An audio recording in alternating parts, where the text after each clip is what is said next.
Shalom, shalom, queridos. Vamos lá, né? 21º dia da contagem do Homer, encerrando a terceira semana, né? Hoje é o último vídeo dessa terceira semana e amanhã a gente começa. Amanhã a gente vai falar sobre o espírito de conselho e depois, durante a semana, a gente vai falar sobre a mídia e eu vejo que esse é um ponto importantíssimo, né? Essa próxima semana, fiquem atentos aí, é um ponto importantíssimo porque é um ponto onde precisa muito de santificação. E eu nem vou falar muito do externo, vou falar sobre nós, atuando na mídia, o quanto que precisa ser santificado, né, esse lugar. Mas eu quero encerrar hoje falando, dentro ainda da questão da educação, eu quero encerrar fechando o assunto de ontem, acerca da próxima geração. E eu quero começar lendo com vocês Atos, capítulo 3, versículo 6, que diz assim: E disse Pedro, não tenho prata nem ouro, mas o que eu tenho isso te dou. Em nome de Jesus Cristo, o Nazareno, levanta e anda. Aqui a gente sempre olhou para esse texto, queridos, com uma... Uau, que poder, que coragem, que ousadia que esse homem teve, né? Quantos de nós, por causa desse texto, quando nos deparamos com um pedinte na rua, né?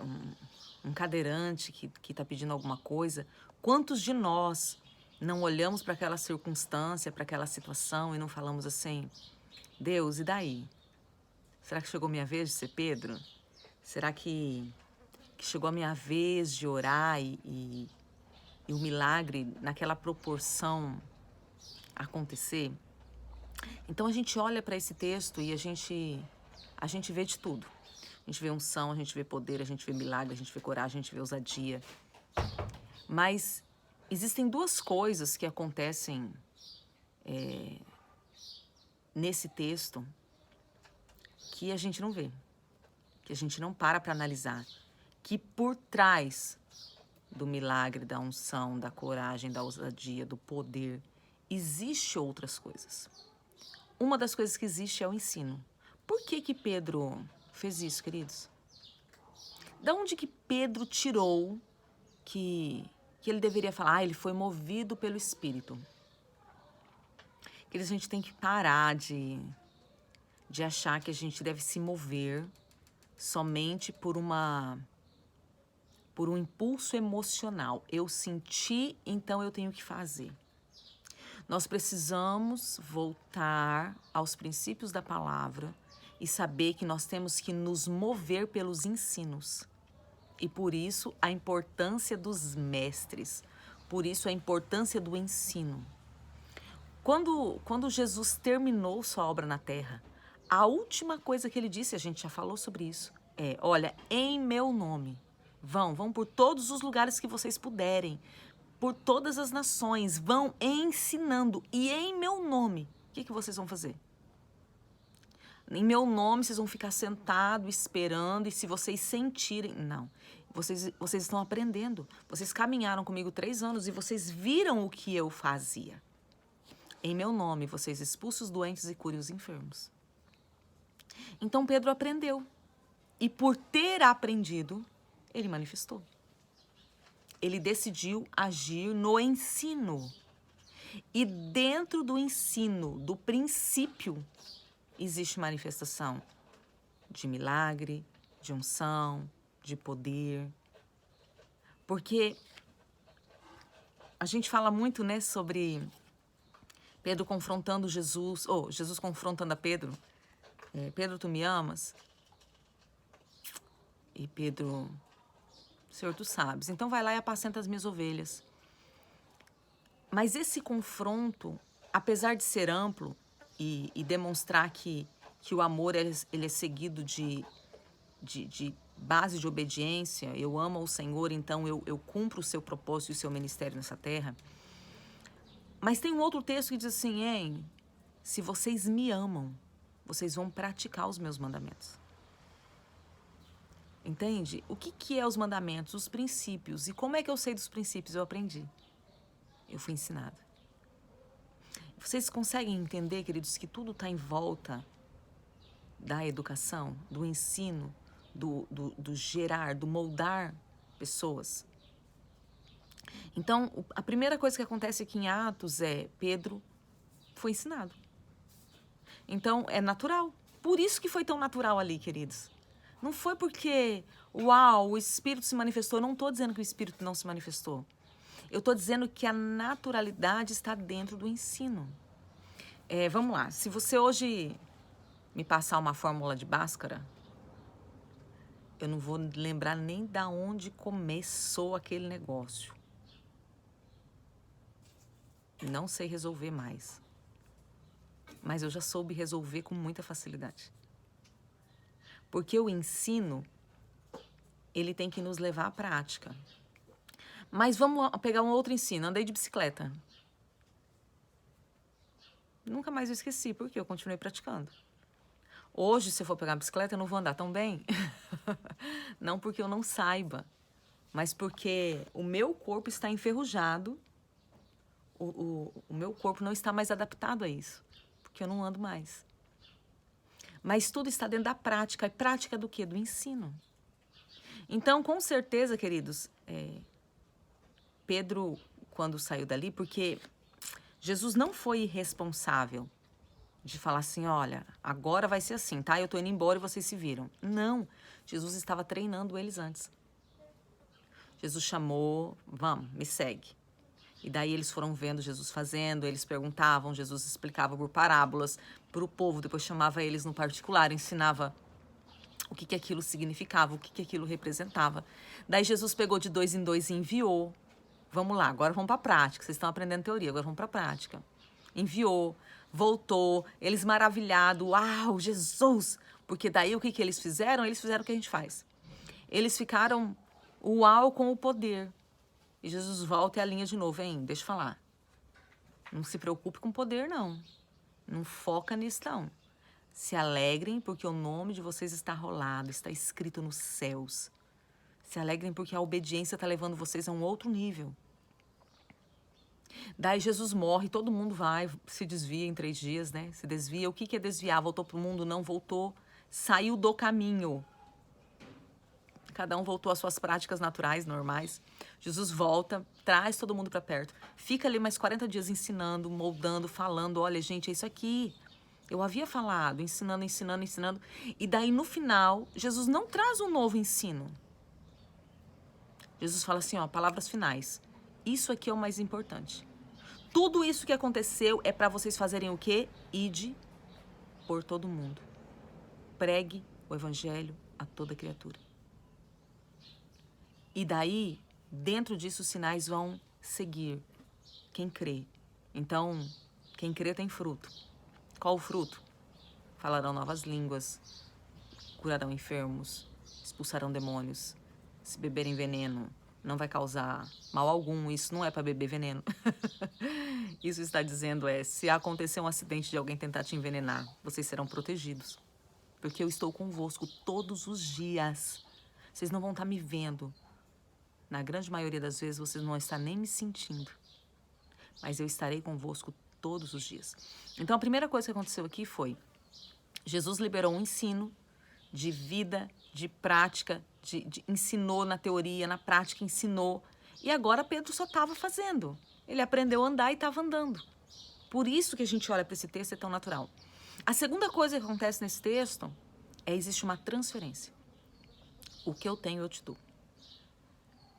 Então, queridos, isso aqui é algo de base para nós, e isso está ligado ao ensino.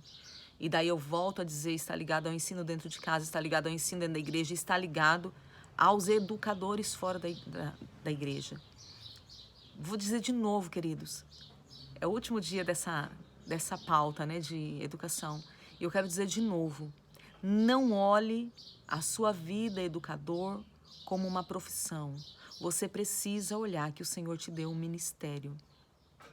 E como ministério, você precisa ministrar ao povo aquilo que você tem recebido de Deus.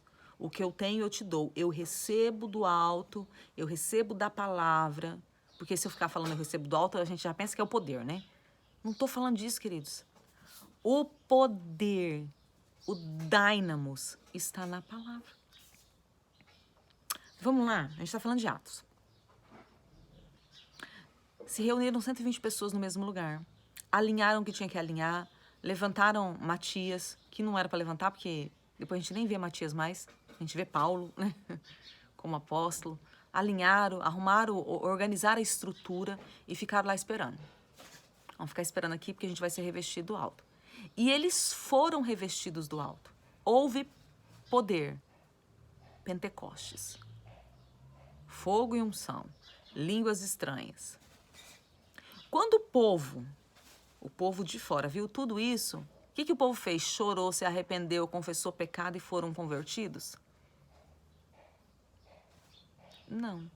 O poder fez o povo de fora olhar para eles e falar, esse povo é louco. Deve estar tudo bêbado. Não, isso aqui não é normal, não. Daí Pedro se levanta e ensina. Olha aqui, deixa eu falar para vocês. Esse homem a quem vocês crucificaram, e daí Pedro ensina. E quando Pedro fala, traz o ensino, traz o que estava acontecendo, as escamas desse povo caem, dos olhos caem, eles entendem, eles aprendem. E naquele dia, mais de 3.000 pessoas, em média de 3.000 pessoas, foram salvas. Foi por causa do poder, queridos? Não. Ah, mas foi por causa do poder que estava sobre Pedro? Também não. Porque o poder se manifestou sobre Pedro, porque Pedro ouviu um ensino e obedeceu o ensino. Por que eu estou falando isso? Tem poder? Tem. É gostoso? É uma delícia. Tem unção? Tem. Mas existe um fundamento para que isso aconteça. E aqui está um problema nosso como igreja. A gente está quebrando o fundamento. A gente só quer a construção. A gente quer o poder, a gente quer a unção, a gente quer um milagre. A gente quer ainda mais se a gente é o portador do milagre, uau! Mas e o fundamento para que isso aconteça? Cadê o ensino? Cadê a palavra? Cadê o fundamento disso? Tá, Pedro fez uma transferência. E foi uma transferência de poder. O que eu tenho, eu te dou. Levanta e anda. Foi uma transferência de liberação para atuação, queridos. Vai andar. Você não pode ficar paralisado. Queridos, o ensino traz isso. O ensino, conhecereis a verdade vos libertará. O que é libertará? Vai tirar você da cadeia e você vai ser livre para atuar. E daí tem muita gente que diz que está livre, mas, no entanto, não atuam, não andam. Então, que liberdade é essa? Que não me faz andar. E daí aqui, vamos para outro texto. Porque tem muita gente recebendo ensino. E tem muitos mestres dando ensino. Mas se a nossa vida não for fluida, e eu tenho falado muito sobre isso, que a nossa vida precisa fluir. Fluir. O reino de Deus, ele anda através de nós, queridos. Nós somos o corpo de Cristo. Cristo é o cabeça da igreja, nós somos o corpo. Então, Cristo toca através de nós, Cristo anda através de nós. O sangue de Jesus flui através de nós, porque o sangue não flui fora do corpo. Quando o sangue flui fora do corpo é para a morte, queridos. Cortou o negócio, começou a sair sangue, morreu. É para a morte. O sangue que traz vida está dentro do corpo.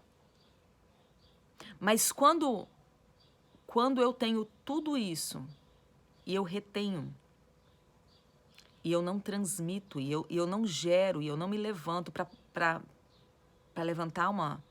despertar uma próxima geração, pode acontecer conosco isso aqui, ó. Vamos lá. Juízes, capítulo 2, versículo 10. E foi também congregada toda aquela geração. Eu quero ler o título lá em cima primeiro. A infidelidade dos israelitas depois da morte de Josué. Versículo 10. Foi também congregada toda aquela geração e seus pais, e outra geração após ela se levantou, que não conhecia ao Senhor, nem tampouco a obra que ele fizera em Israel. Querido, Josué foi o cara. Olha quem foi Josué. Josué foi o cara que seguiu Moisés, que ficava no pé do monte quando Moisés estava recebendo tudo e pensando, eu quero isso aqui, eu quero viver isso aqui. Josué foi o cara que foi escolhido entre os espias, ele e Caleb. E daí, entre ele e Caleb, ele foi o sucessor de Moisés. Querido, você consegue entender o que é isso? E Josué travou grandes batalhas. Olha a história de Josué, queridos. Travou grandes batalhas. Hoje o AP de manhã estava, agorinha, né? Estava ministrando. E ele falando sobre o feito de Josué, né? Quando o sol parou. Queridos, não parou só o sol, né? Todo o sistema solar parou. Porque se não tivesse parado, a Terra gira em torno de si mesma, gira em torno do Sol, e existe um movimento que já foi comprovado que não é parado, né? Eles estão avançando, andando no universo, o sistema todo. Se não tivesse parado tudo, a Terra estaria deslocada do sistema solar, não estaria mais no sistema solar. Olha o nível do cara. Quem mais orou, queridos, e todo o sistema solar parou? Olha o nível do cara. E com tudo isso que ele tinha, com todo o poder que ele manifestava, ele morreu e ninguém conhecia o Senhor. Meu Deus, que dor. Já imaginou, queridos? Quantas vidas você, como educador, tem tocado ao longo do seu ministério de educador? Quantas vidas? E você já imaginou, você morre e lá no seu túmulo, está escrito aqui, nasceu em tal dia, morreu em tal dia, e a frase, né, que sempre colocam uma frase, a frase de Paulo foi, combati o bom combate, né? A frase que está lá na sua lápide. Tocou muita gente, muitas pessoas foram seus alunos, mas ninguém conheceu o Senhor.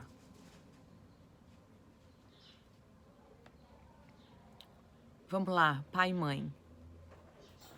Nasceu no dia tal, morreu no dia tal. Mas os filhos não conheceram o Senhor. Pastor, educador na igreja, nasceu no dia tal, morreu no dia tal. Mas não deixou uma geração que conhecia o Senhor. Queridos, isso é muito sério. E daí o Senhor levanta. Não se preocupa, não. A obra de Deus, ela não vai parar. Porque nós falhamos, a obra de Deus não vai. Deus vai levantar uma outra geração. Fica de boa. Mas daí, em vez de ser uma continuidade daquilo que o Senhor estava fazendo, é necessário que tudo recomece. Por quê? Porque nós falamos do poder, falamos da unção, sapateamos, tudo isso dentro da igreja. Mas nós não ensinamos. Pessoas que trazem tudo para si. Que quando aquela pessoa não está, aquele que anda com ela não sabe orar, não sabe adorar. Se tiver um ataque demoníaco, não sabe o que fazer. Isso não é ensino. Isso não é ensino. Isso não é formar uma próxima geração. Formar uma próxima geração é o que eu tenho te dou. Levanta e anda. Vai fluir dentro daquilo que você foi chamado para fazer. E dê continuidade nisso aqui. Derrame sobre o outro. Vamos lá. O batismo com o Espírito Santo. O povo lá em Atos recebeu. Paulo não estava lá. Muito pelo contrário, Paulo estava endemoniado. Se levanta para matar Estevão, aquela história toda. Daí Paulo recebe também. E daí Paulo, depois lá na frente, ele começa a ensinar e fala assim, com imposição de mãos, passa para outros. Foi dando continuidade. Mas não era só, queridos, em nome de Jesus, não era só, receba! Não é só isso. Vamos lá. Quantas pessoas que receberam esse receba falaram em línguas e nunca mais falaram? Por que não falaram? Ai, porque foi naquele momento. Não, queridos, porque não tem ensino. Porque a pessoa acha que é só naquele momento de poder, de glória. Ela não sabe que aquele que fala em línguas edifica a si mesmo, e que ela pode falar em casa, que ela pode... Entende? Nós não formamos uma próxima geração. Vamos lá. Pra gente encerrar, eu quero ler com vocês Oséias. Oséias, capítulo 6, versículo 1, 2 e 3, que diz assim: Vinde e tornemos ao Senhor, porque Ele nos despedaçou e nos sarará. Feriu e atará a ferida. Pode ficar tranquilo. O Senhor nos fere para... Como que o Senhor nos fere? Queridos, tudo aquilo que está em nós, que não, se a gente está em Cristo, tudo aquilo que está em nós que não é do Senhor vai ser podado. E daí você já podou a árvore. Cresceu um negócio ali que não fazia parte. Poda. Vai machucar. Mas o Senhor diz assim, pode ficar tranquilo. Eu estou fazendo essa poda, mas eu mesmo vou sarar essa ferida. Versículo 2. Depois de 2 dias nos dará vida, e ao 3º dia nos ressuscitará. E viverei diante dele. Quem que passou por isso aqui? 3. Então, vamos lá. Esse versículo 2 é muito claro a vida de Jesus, mas também é muito claro o nosso processo, né? Tá doendo, o Senhor tá lapidando, tá cortando e tal, mas vai haver ressurreição, vai haver transformação, nós seremos uma nova criatura. Assim como Jesus morreu e ressuscitou, é tudo princípio, queridos. Vai ter mudança, transformação. Mas no versículo 3, daí diz o seguinte: então, você passou por tudo isso, passou pela poda, pela correção, morreu, ressuscitou, glória a Deus, aleluia. E agora, faça o quê? Conheçamos e prossigamos em conhecer ao Senhor. A sua saída como a alva é certa, e ele a nós virá como chuva seródia que rega a terra. Então aconteceu tudo isso, vamos continuar conhecendo e prosseguir em conhecer. E daí a gente volta lá para Atos. Eu conheci, prossegui em conhecer, o Senhor tem derramado, eu tenho um caminho que já foi trilhado, um caminho de transformação, um caminho de vitória, um caminho de conquista. O que eu vou fazer? Levanta e anda. Vai, isso aqui é o caminho, olha, agora você consegue andar, esse aqui é o caminho. Vai, porque, queridos, em nome de Jesus, a gente fala tanto que se levante os Josués, né? E diante desse texto, a minha vontade é de falar assim, não se levante os Josués, que operam com muito poder, que operam com muito milagre, mas que quando chega a próxima geração, ninguém conhece o Senhor e ninguém sabe o que o Senhor fez. Queridos, isso é terrível. Sabe, a minha oração é para que esses dias gerem vida em você. Sabe, vida, para que você se levante como uma voz do Pai aqui nessa terra, amando, tendo misericórdia, compaixão, cuidando, ensinando o caminho. Sabe, e com tudo isso, daí se Deus quiser manifestar o poder, esse poder que a gente tanto busca, Ele vai manifestar. Mas, queridos, o maior poder será Jesus vindo buscar a sua igreja. É importante? É. Ore pelos doentes. Ai, vai haver uma manifestação do poder e a perna vai crescer e não sei o quê. Pode acontecer? Pode. Mas que esse não seja o seu foco. Porque, vamos lá, entre tantas pessoas que precisam de Jesus, quantas não têm perna? São poucas. Mas quantas têm pernas e não andam? São muitas. Então que sobre você venha esse poder, essa unção. O que que é unção? É aquilo que vem e despedaça o jugo, que despedaça aquilo que está te colocando em aprisionamento. E faça com que você tenha uma vida fluida no Senhor, sabe? Fluida. Um evangelho puro, um evangelho simples, carregando fardos leves, glorificando o Senhor, ensinando, aprendendo, prosseguindo em conhecer o Senhor e ensinando outras pessoas que elas devem se levantar e andar, que elas devem caminhar dentro do reino de Deus, que você venha marcar uma geração através do ensino da vida de Cristo, do ensino dos princípios da palavra. Não precisa de muito modismo. Basta você trazer a verdade da palavra de uma forma simples, de uma forma prática, sabe? Que a pessoa consiga ouvir e falar, então é isso aqui que eu tenho que fazer, é isso aqui que eu tenho que praticar no dia a dia. Isso é o Evangelho, dia a dia. Que o Senhor abençoe você e sua casa. E que você se levante como um poderoso educador, um mestre segundo os valores e princípios da palavra. E mude e levante uma geração para a honra e para a glória do nome do Senhor Jesus. Amém? Amanhã a gente volta para começar mais uma semana da contagem do Homer. Shalom, shalom, queridos.